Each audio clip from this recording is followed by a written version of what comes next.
Hasil temuan survei terbaru kali ini adalah ternyata elektabilitas Prabowo Subianto justru semakin menurun ketika dipasangkan dengan Gibran. Bahwa Gibran masih terlalu muda dan masih belum cukup pengalaman untuk menjadi pejabat publik sekelas calon wakil presiden.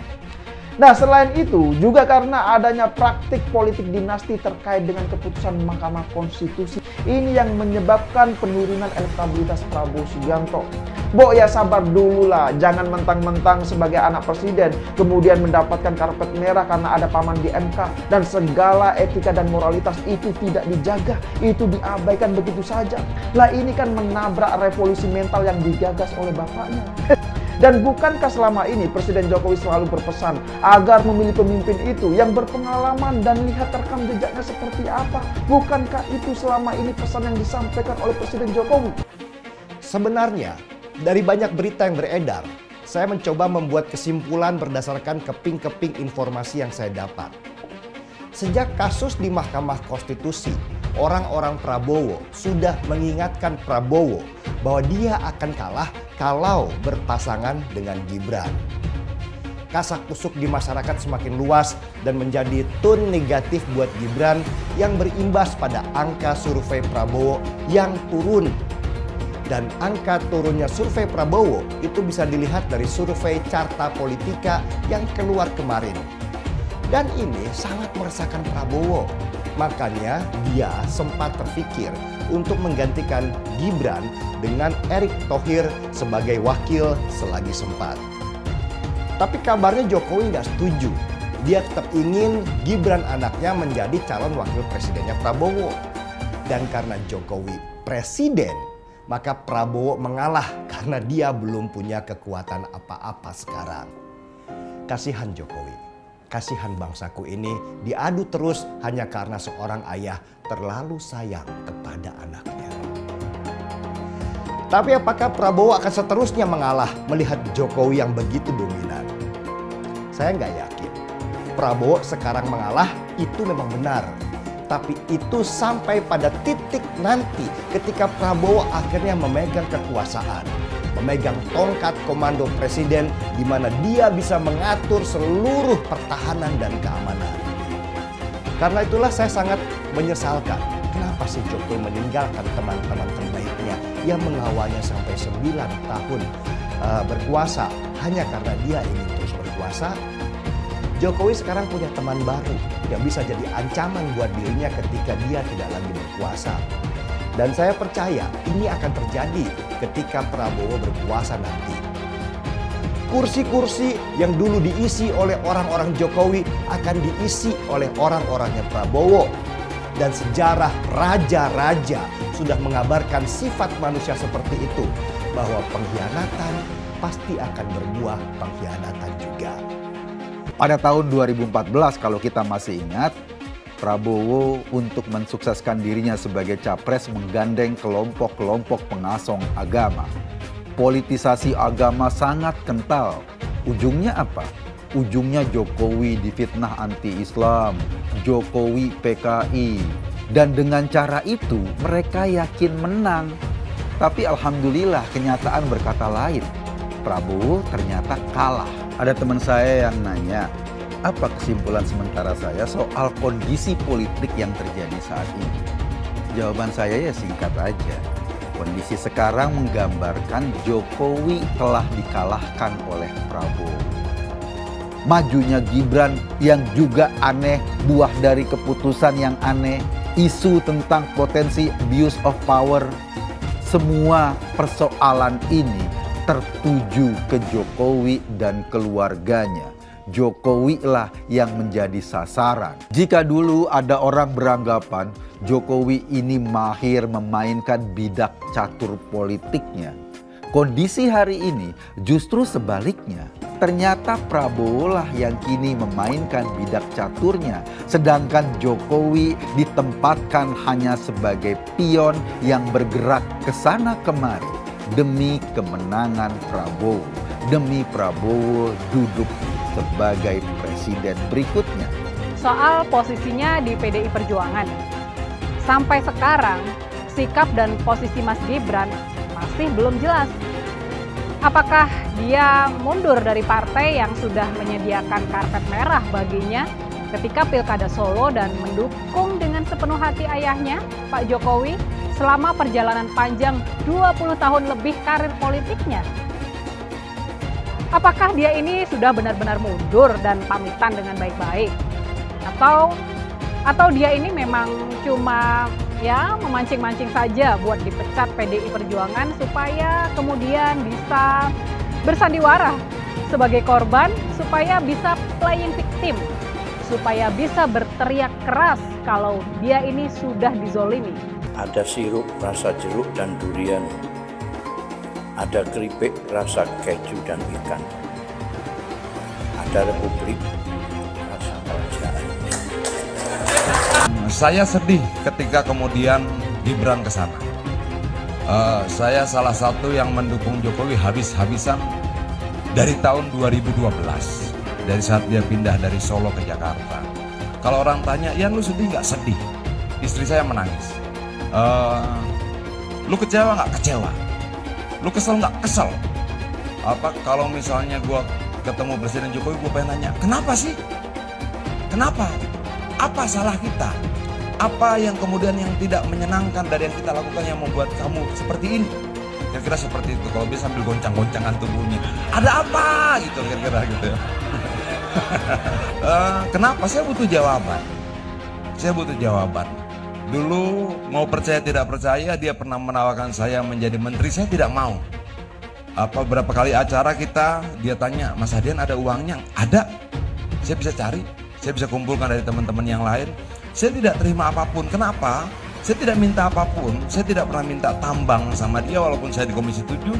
Saya tidak minta keistimewaan apapun. Saya tidak mau minta apapun dari Presiden Jokowi agar menjaga dia tetap menjadi presiden dalam bayangan kita seperti dulu, baik, benar, lurus dan sebagainya. Tiba-tiba berapa hari lalu saya seolah-olah diguncang-guncangkan, kenapa begini. Lalu ratusan ribuan orang bertanya pada saya, "Kenapa, Bang?" Dan saya bilang, saya tidak punya jawabannya. Saya tidak punya jawaban yang bisa saya pastikan sekarang. Kita bisa menduga-duga, oh jangan-jangan karena ini, jangan-jangan karena ini segala macam. Tapi jawaban pastinya harus saya dapatkan dari mulutnya Presiden Jokowi sekali. Langsung. Saya menanya sama dia, "Kenapa, Pak Presiden? Apa yang membuat kamu kecewa? Apakah 3 periode? Apakah ada yang lain? Atau mungkin kamu tidak suka sama saya? Atau apa?" Ya ngomong aja. Saya berterima kasih karena saya diberikan kesempatan hidup hari ini, di mana saya bisa kemudian menjadi bagian dari sebuah pertarungan bersejarah melawan menantu Soeharto dan anak Presiden Jokowi bersamaan. Saya itu tidak marah kepada siapa-siapa. Saya marah kepada Presiden Republik Indonesia, Joko Widodo. Kenapa? Karena menurut saya beliau itu tidak menjalankan apa yang disebut fatsun politik. Fatsun politik itu nggak ada tertulis, nggak pernah ada tertulis. Tapi itu ada etika, gitu loh. Dan menurut saya ini ada etika yang dilanggar, gitu. Pertama adalah tidak konsisten. Pertama bilang akan cawe-cawe, mengaku akan cawe-cawe. Kedua tidak akan cawe-cawe, gitu. Tapi kemudian terbukti perjalanan yang, saya bukan orang hukum, tapi dengan adanya 16 guru besar komplain kepada hasil keputusan MK, dan saya tadi sempat mendengarkan pernyataan mantan MK Pak Hakim Arif Hidayat ya, yang malah mengusulkan MK dibubarkan saja karena dia malu dan lain-lain. Itu kan sudah menunjukkan ada yang salah gitu. Nah, kenapa ini bisa terjadi? Ini yang menurut saya masyarakat tuh, Pak Presiden harus tahu bahwa masyarakat kita itu cerdas, ya kan? Kalaupun diam tuh bukan tidak mengerti, tapi jangan sampai semua kemarahan yang tersumbat ini bisa meledak. Kekhawatiran saya cuma satu, karena sekali lagi kita mesti jaga tetap persatuan kita, jangan sampai potensi risk ini akan tidak tertahankan. Calon Presiden Pak Prabowo,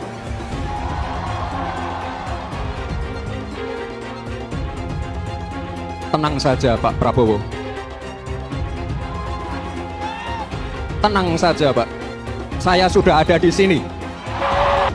Harusnya ditambahi juga, jangan cuma Mas Gibran aja yang ada di situ, tapi sebut juga ada Anwar Usman Pak Prabowo, paman saya yang ada di MK. Kalau undang-undang aja bisa kita custom, bisa kita modif, apalagi nanti cuma sekedar gugatan hasil pilpres. Nah, begitu baru pas. Saya suka nangis loh. beliau tuh sampai kurus loh. Mikir kenapa? Mikir kita loh. Mikir rakyat loh.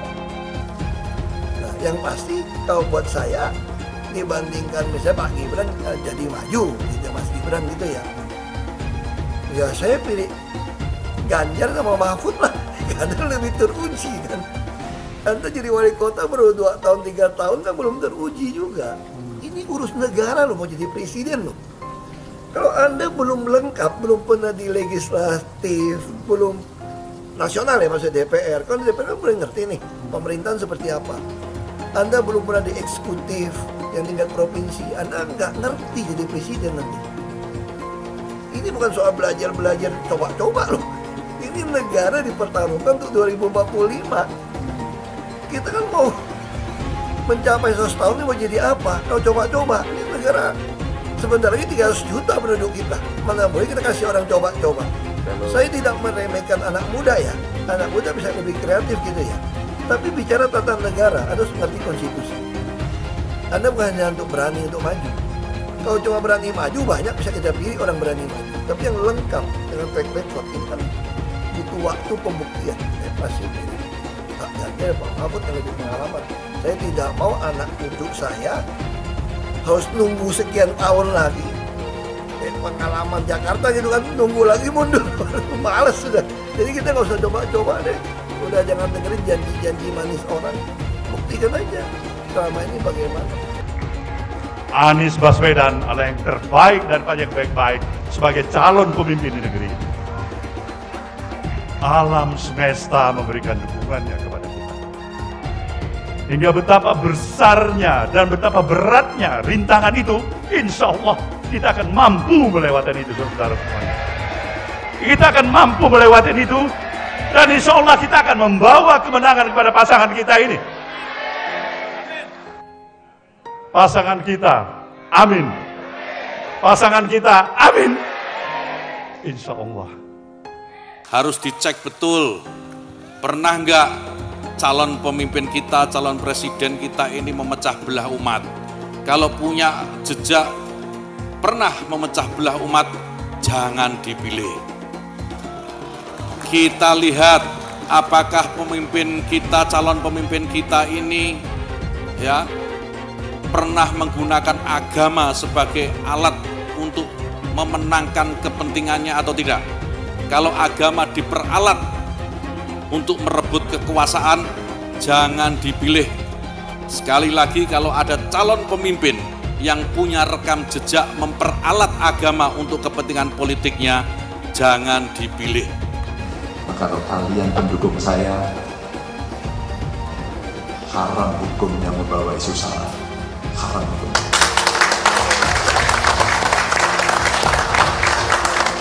Kita sudah lelah dengan isu itu. Kita menjadi bangsa yang terbelah. Dan untuk mengembalikan susah.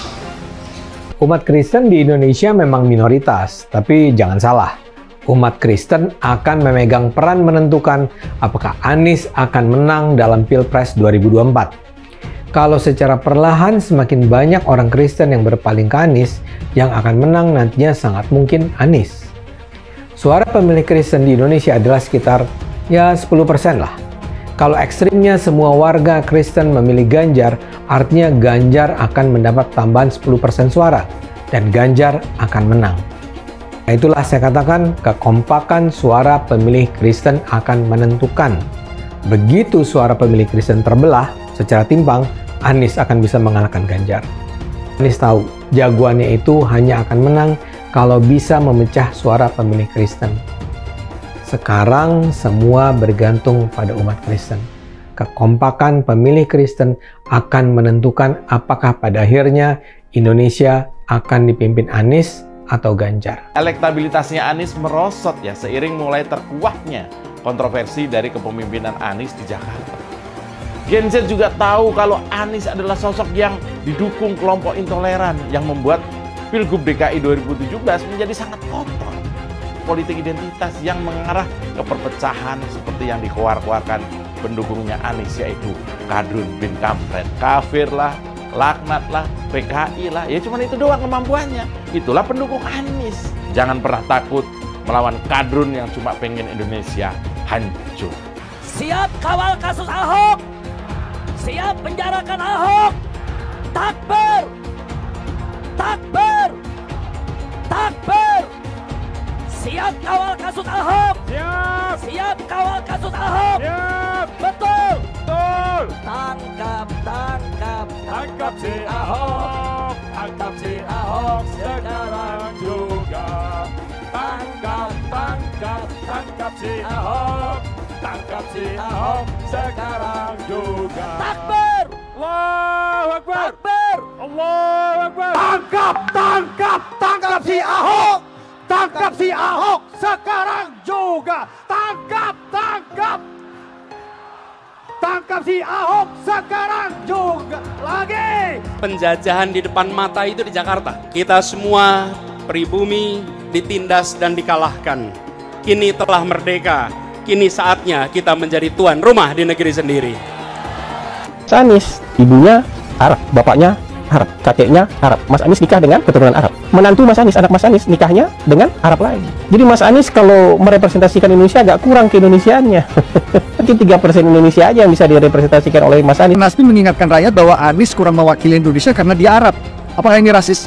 Menurut saya tidak. Menurut saya justru ini nasionalis. Seperti di Pilkada DKI dulu, mereka juga ketol ingatkan warga DKI bahwa Ahok itu Cina. Lihat, Cinanya Ahok selalu dibawa-bawa. Bahkan sampai terang-terangan ajak ganyang bantai Cina. Jadi sah-sah aja kalau Hasan Nasbi bilang Anies itu kurang mewakili Indonesia karena dia Arab. Lah, mereka juga dulu begitu. Kalau Cina dianggap bukan pribumi, sementara Arab dianggap pribumi, itu baru namanya rasis. Rasis biadab itu. Kalau Cina bukan pribumi, Arab juga bukan. Hasan Nasbi cuma mengingatkan, pilih presiden yang pribumi saja. Saya bilang, Nis, ente nggak bisa jadi presiden. Kenapa? Karena presiden adalah orang Indonesia asli, saya bilang. DKI yang kita harapkan, Anies Baswedan yang begitu jelas Islamnya. 4 tahun 8 bulan jadi gubernur. Mana peraturan pergub saja yang melarang miras? Mana perda Islam apalagi? Yang akhirnya tidak berani juga menegakkan hukum Islam. Banjir tetap banjir, macet tetap macet, kriminalitas Jakarta. Anda tahu, 2 menit sekali terjadi pencurian. Sekarang orang sedang euforia, dia mau dicapreskan. Bagaimana umat terjebak lagi, bodoh lagi, masuk lagi. Kalau misalnya memang Anies itu mau maju dan dia tekad mau menegakkan hukum Islam dan menyatakan perlawanan, saya penuh. Tapi dia tidak lakukan itu. Tahu nggak, sumur resapan yang ngabisin anggaran beratus miliar itu meresap air agar masuk ke dalam bumi sesuai dengan sunatullah.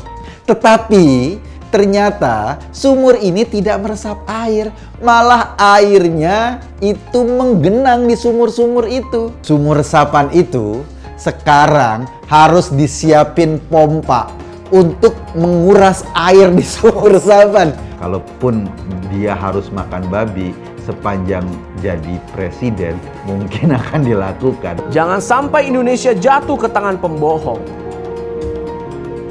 Jangan sampai Indonesia jatuh ke tangan Anies Baswedan.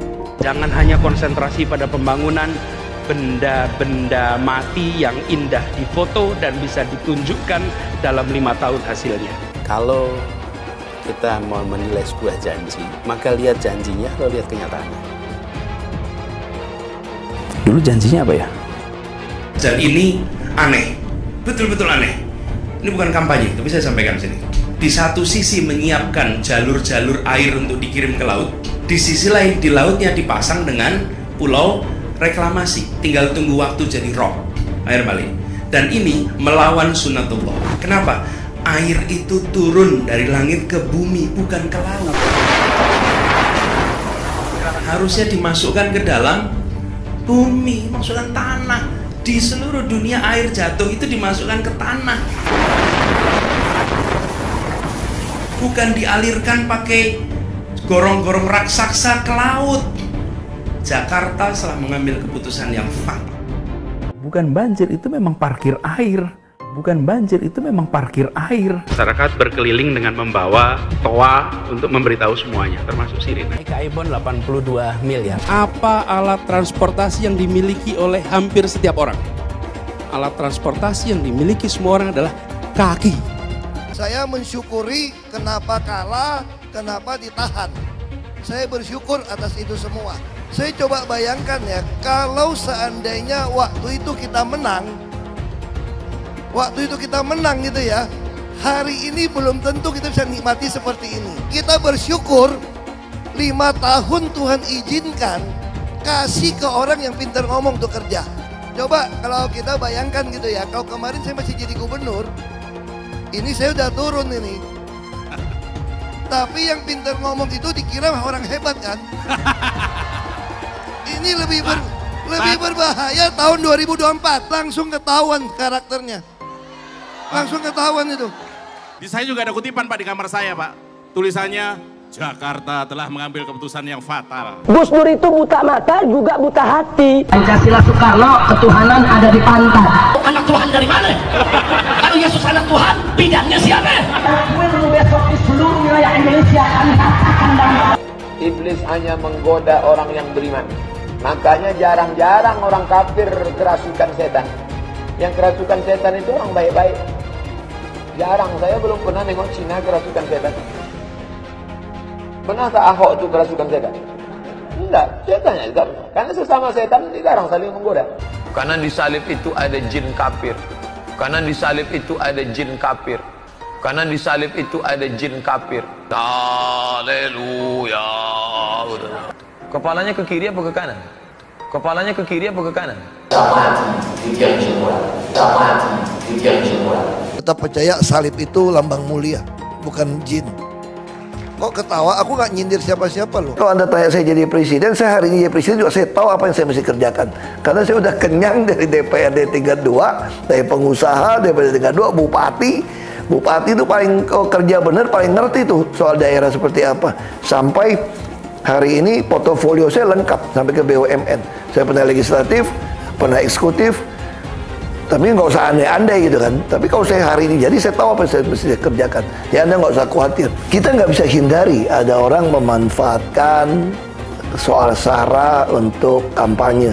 Apalagi untuk menjatuhkan kita yang dikategorikan sebagai minoritas. Tapi bagi saya, ketika kita ada turun ke masyarakat, masyarakat juga bisa membaca, bisa merasakan mana yang tulus, mana yang tidak. Jadi ada guyonan gini dari teman-teman saya, bahwa saya itu bukan cuma double minoritas, tapi triple. Artinya apa? Udah turunan Tionghoa, Kristen, dan katanya terlalu jujur di pemerintahan. Jadi itu gak disukain. Ini triple katanya. Relawan Anies yang mayoritas pengasuh khilafah, seperti kadrun FPI dan HTI, ingin melengsarkan Pak Jokowi. Dengan menggunakan politik identitas, relawan Anies akan menggulingkan Jokowi.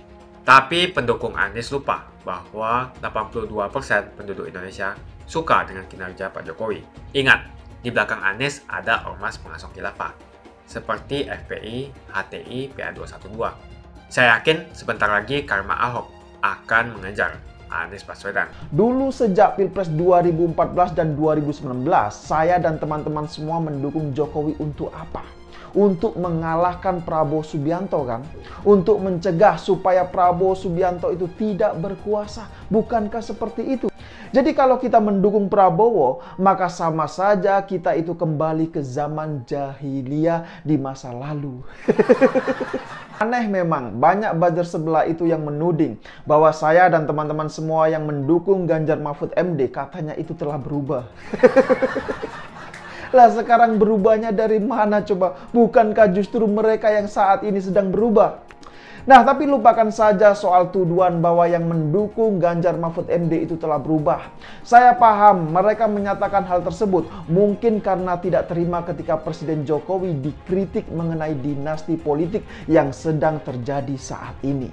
Nah, mengapa kami saat itu berjuang untuk mengalahkan dan mencegah supaya Prabowo itu tidak berkuasa? Karena Prabowo itu adalah simbol dan kekuatan lama di masa Orde Baru. Jadi sesimpel itu cara berpikirnya. Jadi sekali lagi ya, kalau ada yang mengatakan kami itu telah berubah, maka jelas tuduhan itu tidak benar sama sekali. Justru kamilah yang masih tegak lurus pada perjuangan dan menjaga nilai-nilai demokrasi. Hal itu dapat dilihat dari putusan Mahkamah Konstitusi atau MK yang meloloskan Gibran Rakabuming Raka, putra sulung dari Presiden Jokowi untuk menjadi cawapres Prabowo Subianto. Nah, dalam kesempatan kali ini ya, saya ingin menyampaikan hasil survei terbaru yang dilakukan oleh Lembaga Carta Politika Indonesia. Nah, dari hasil survei terbaru yang dirilis oleh Lembaga Survei Carta Politika menunjukkan bahwa elektabilitas Ganjar Pranowo dan Mahfud MD ini berada di posisi paling atas dengan angka 36,8%. Jadi survei ini dilakukan pasca keputusan Ketua Mahkamah Konstitusi yang telah memberikan karpet merah untuk sang keponakan. Ya, kalau kita bicara mengenai elektabilitas masing-masing kandidat, maka komposisinya sepertinya masih tidak jauh berbeda dengan sebelum-sebelumnya. Cuma yang menarik dari hasil temuan survei terbaru kali ini adalah ternyata elektabilitas Prabowo Subianto justru semakin menurun ketika dipasangkan dengan Gibran. Nah, sedangkan elektabilitas Prabowo Subianto dan Gibran berada di posisi kedua dengan angka 34,7%. Dan yang terakhir adalah elektabilitas Anies Baswedan dan Muhaimin Iskandar yang berada di angka 24,3%. Kasian sekali kan. Ya, bahkan kalau dilihat dari hasil head to head ya, elektabilitas pasangan Ganjar Mahfud MD ini berada di angka 40,6%, sedangkan pasangan Prabowo Gibran berada di angka 43,5%. Jadi selisihnya cuma 2,9%. Dengan margin of error di angka kurang lebih 2% dan sampel sebanyak 2.400 responden. Ini menilai bahwa Gibran masih terlalu muda dan masih belum cukup pengalaman untuk menjadi pejabat publik sekelas calon wakil presiden. Nah, selain itu, juga karena adanya praktik politik dinasti terkait dengan keputusan Mahkamah Konstitusi atau MK. Ini yang menyebabkan penurunan elektabilitas Prabowo Subianto. Bahkan ya, kalau dilihat dari temuan data mengenai kepantasan Gibran maju sebagai cawapres, hasilnya justru menunjukkan bahwa 48,9% mengatakan tidak pantas, sedangkan hanya 38,2% yang menyatakan pantas maju sebagai cawapres. Ya, kalau dilihat dari data sebelumnya, ketika simulasi head to head antara Ganjar dan Prabowo ini, selisihnya masih di atas 3%-an. Nah, tapi ketika Prabowo Subianto dipasangkan dengan Gibran, justru selisihnya ini malah di bawah angka 3%. Jadi artinya apa? Artinya memang selisihnya ini semakin menipis. Jadi dengan melihat data survei yang telah dirilis oleh Lembaga Carta Politika Indonesia ini, maka semakin jelas menunjukkan bahwa tren elektabilitas Ganjar Pranowo ini semakin naik, sedangkan Prabowo Subianto semakin mengalami penurunan. Ya, sekarang coba bayangkan saja ya, baru 2 tahun menjabat sebagai wali kota Solo ya, Gibran ini kemudian tiba-tiba dipaksa untuk maju sebagai calon wakil presiden di 2024. Lah ini apa-apaan coba? Ya, memang permasalahan politik dinasti ini sedang menjadi polemik di tengah-tengah masyarakat, khususnya masyarakat di kalangan menengah ke atas. Namun ya, bagi masyarakat kalangan bawah, ternyata yang menjadi perhatian itu adalah soal usia dan pengalaman Gibran yang dianggap masih belum cukup. Jadi sekali lagi, semua ini bukan hanya persoalan tentang etika dan moralitas, namun yang lebih dari itu adalah soal pengalaman dan kemampuan. Itu yang perlu diperhatikan. Lah ini kan karbitan. Bo ya sabar dulu lah. Jangan mentang-mentang sebagai anak presiden kemudian mendapatkan karpet merah karena ada paman di MK. Dan segala etika dan moralitas itu tidak dijaga. Itu diabaikan begitu saja. Lah ini kan menabrak revolusi mental yang digagas oleh bapaknya.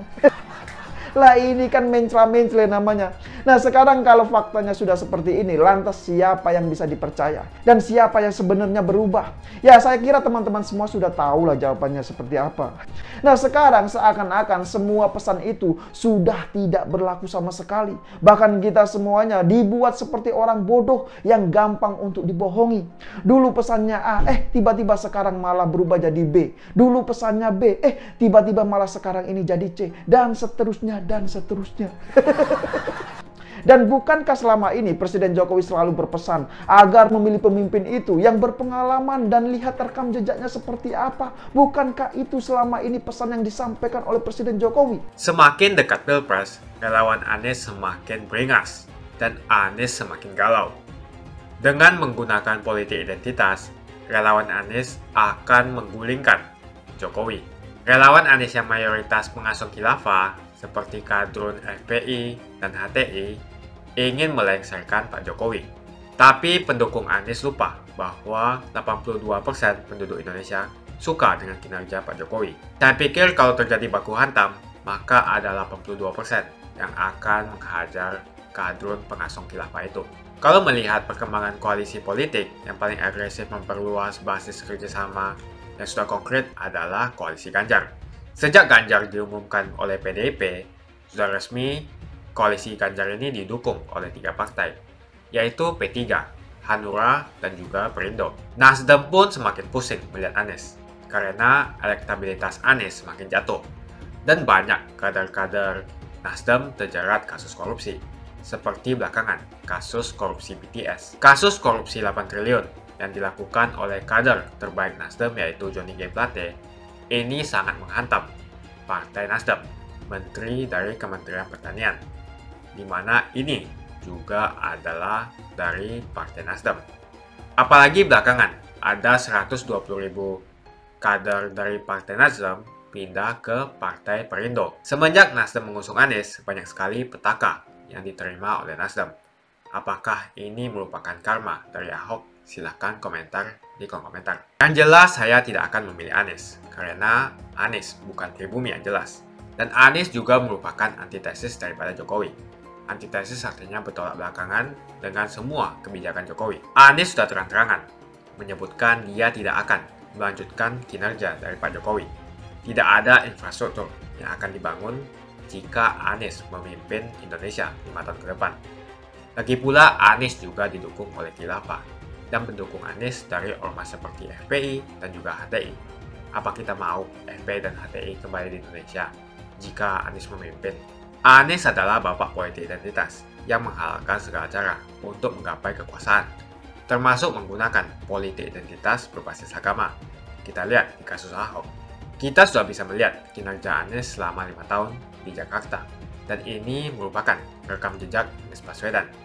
Tidak ada satupun janji yang dipenuhi, dan tidak ada kinerja yang bisa dibanggakan. Dari DP 0%, OKOC, kelebihan bayar, Formula E, banjir, sumur resapan, jalan rusak, dan gonta-ganti nama jalan.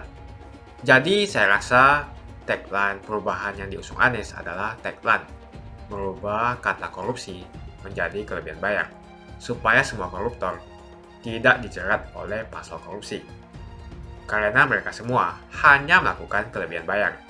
Jadi perkataan Ahok sudah terbukti dan Jakarta sudah menjadi korban. Jangan biarkan Indonesia menjadi korban kibulan Anies Baswedan. Suara minoritas jangan lagi merasa takut untuk memilih pemimpin yang membela hak minoritas, karena Anies jelas hanya memanfaatkan suara minoritas untuk mendapatkan suara. Ingat, di belakang Anies ada ormas pengasong khilafah, seperti FPI, HTI, PA212. Saya yakin sebentar lagi karma Ahok akan mengejar Anies Baswedan. Begitu saja opini saya hari ini. Tuliskan opini kalian tentang Anies Baswedan di kolom komentar.